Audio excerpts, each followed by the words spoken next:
लोकांनी गाडी घेतली का काय झालं पुढे जाऊन मला सायकल वाटेल ना परत तिने राईट साईडला मग त्या साईडला की व्हायचं थोडं जाण्यानंतर मला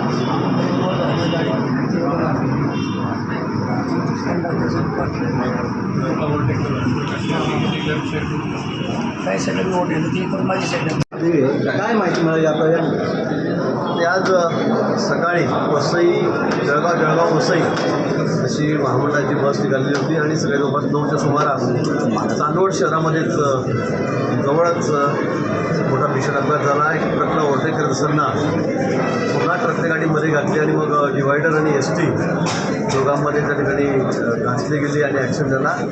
त्यात STतले जवळपास 50 प्रवासी बसमध्ये होते आणि सर्वच इंजर्ड झालेले आहेत. जवळपास ते गंभीर आहेत, काही किरकोळ दुखापत झालेली आहे. 4 जे प्रवासी होते ते या ठिकाणी मृत्युमुखी पावलेले आहेत आणि अजूनही 2 ते 3 पेशंट हे गंभीर आजारी आहेत. त्यांना हॉस्पिटलला ॲडमिट केलं आहे की मालेगावला आहे ते खाजगी रुग्णालयामध्ये आहेत.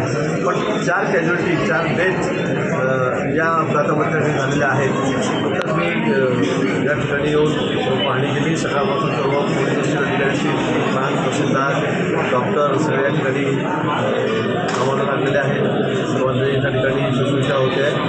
पण जे सिरियस आहेत त्यांना इथून चांदवडला थोडं मालेगावला ठेवलेलं आहे आणि खाजगीमध्येही आहे. त्याचे उपचार सुरू आहेत.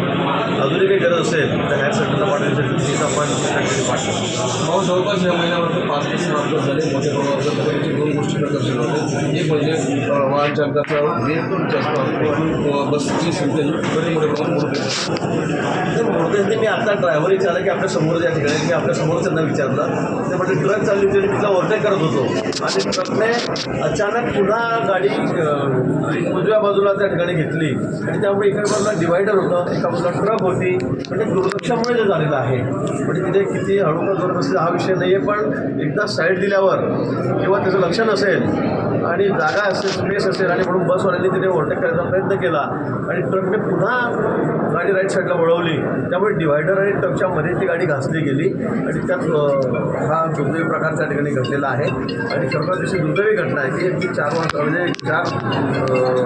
प्रवासी त्यामध्ये तर दगावलेले आहेत. तिथून अजूनही सिरियस आहेत, गंभीर आजारी आहेत, त्याच्यावर उपचार करण्याची सुरू आहे. ST खूप जुन्या झाल्या आहेत कारण की अपघाताचं प्रमाण वाढले आहे. आता नाशिक जिल्ह्यामध्येही खूप अपघात झाले. 3 दिवसापूर्वी एक बस आग पण झाली होती. तर बस जी आहे ते जुनाट झाले त्यामुळे अपघातांची संख्या वाढली.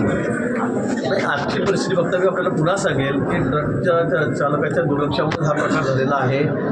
त्यांनी साईड दिल्यावर किंवा जागा असताना सुद्धा बस जर त्याला ओव्हरटेक करते आणि तो पुन्हा पूर्ण गाडी दाबून म्हणजे ती डिवायडर आणि बसच्या मध्येच ती बस ट्रकच्या आणि डिवायडरच्या मध्येच ती बस दाबली गेलेली आहे. त्यात हा अपघात झालेला आहे. त्यामुळे बस जुनी नवीनचा हा विषय नाही, पण असेल आपण म्हणत असंही असेल कदाचित काही गाड्या जुन्याही असतील, नव्या पण गाड्या येत आहेत आलेल्या आहेत ताफ्यामध्ये. पण तो ड्रायव्हरच्या दुर्लक्षामुळे ट्रकच्या हा अपघात दरवर्षी झालेला या ठिकाणी दिसतो आहे. या अपघातात भविष्यात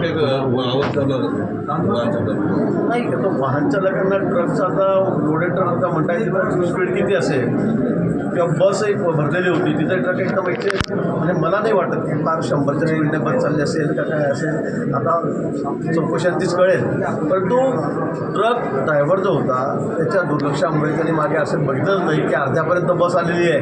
त्यांनी डायरेक्ट राईट साईडला पुन्हा ते आपलं स्टेअरिंग फिरवलं आणि त्यामुळे तिकडनं डिवायडर इकडनं ट्रक असा सँडविच अगदी आपण त्याला म्हणतो तसं या बसचं झालेलं आहे आणि त्यामुळे अपघात घडलेला आहे. अपघातामध्ये जे मृत्युमुखी पडलेले आहेत 4 लोक मृत्युमुखी पडलेले आहेत. ST महामंडळाची गाडी असेल तर त्यावर नियम आहे ठरलेला आहे. 10 लाख रुपये मृतांना त्या ठिकाणी धक्का दिले जातात. जे गंभीर जखमी आहेत त्याच्यावर तुम्हाला शुश्रूषा करावी लागणार आहे. हातपाय गमावलेला आहे किंवा कमोडके डिसेबल झाले त्यांना 5 लाख रुपये त्या ठिकाणी जातात.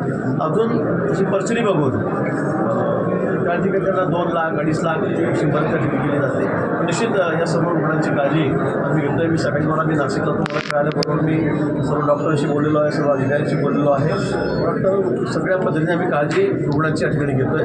अजूनही आवश्यकता असेल तर आपण त्यांना हायर सेंटरला नाशिकला होत असेल तर मुंबईला सुद्धा आपण त्या ठिकाणी त्यांना पाठवतो. तातडीची काही मदत देणार आहात? तातडीची मदतच सांगतो मी. मला जे मयत झालेले त्यांना 10 लाख रुपये, आता सिरियस आजारी आहेत, गंभीर आजारी आहेत किंवा त्याच्यावर शस्त्रक्रियेची गरज आहे किंवा खर्च लागण्यात त्यांना आपण 5 लाख रुपये त्या ठिकाणी तात्काळ देतो आहे. थोडी कमी दुखापत झालेली आहे त्यांना 2-2.5 लाख रुपयापर्यंत मदत दिली.